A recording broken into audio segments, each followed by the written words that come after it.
분노 조절 장애를 겪는 사람과 그렇지 않은 사람은 뇌에서도 차이점이 발견됐다는데 사실입니까? 네, 실제 시카고 대학의 로스리라고 하는 이제 행동신경학 교수가 이제 임상을 했었습니다. 분노 조절에 관계된 문제가 있는 사람들은 전두엽이 상당히 작아져 있고 축소돼 있고 그리고 또 뭔가의 활성화가 좀 덜 돼 있는, 실제로 마약 중독자들이 겪는 뇌랑 정신질환자라든지 분노 조절이 느끼는 뇌가 상당히 유사합니다. 결국은 이런 그래요? 문제가 있는 사람들이 인지 능력 장애까지 일어나기 때문에 실제로 지능에 대한 조사를 해보면 실제로 우울증이라든지 정신적인 문제가 있는 친구들이 지능도 저하가 돼 있는 게 나타납니다.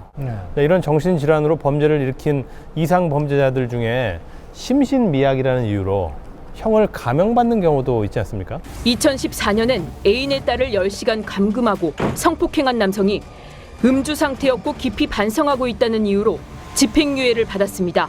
재판부는 아닌 득의 피해망상이 범행으로 이어졌다고 보면서 사형을 재차 구형한 검찰 측의 주장은 받아들이지 않았습니다.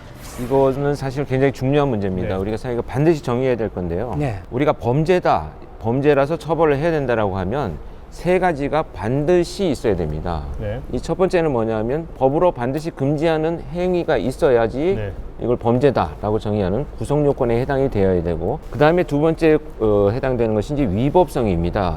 마지막에 이제 세 번째가 이 책임성인데요. 네. 이 행위를 한 사람 구성 요건에도 해당이 되고 위법한 행위로 판정이 됐는데 과연 책임이 있느냐? 예를 들면 어떤?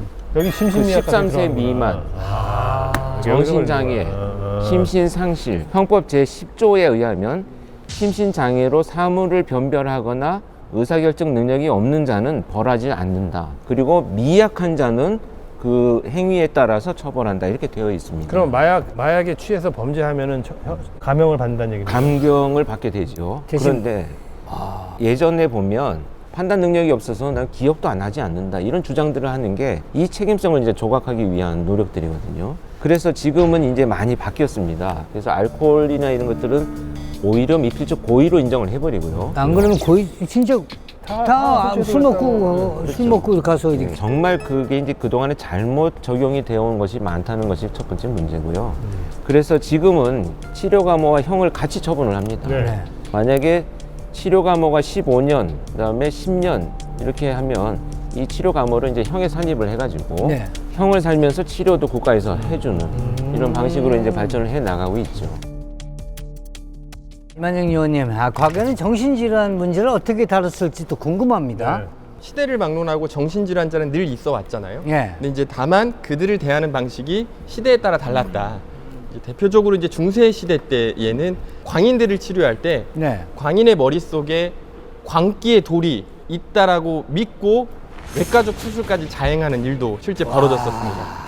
머리를 여는 건가요, 그럼? 그렇죠. 돌이 없을 그래서, 텐데. 예, 없었죠. 치료라기보다는 사실 거의 의학적 거세에 가까운 거였고요. 그러니까 뭐 주술 같은 거네요. 의식이네요. 그렇죠. 끔찍하네요. 그래서 이제 19세기까지만 하더라도 정신질환자에게는 일종의 사망신고에 가까운 선고를 내리기도 했었죠. 실제로 1817년 아일랜드 지역구 의원의 기록을 좀 찾아보니까 예, 예. 이런 내용도 나왔습니다.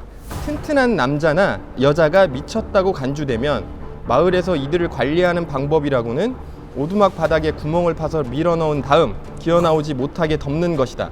구멍의 깊이는 1.5m 정도. 대개는 그 안에서 죽는다. 이런 기록도 찾아볼 수 있었습니다. 그러니까 죽였다는 거잖아요. 그렇죠.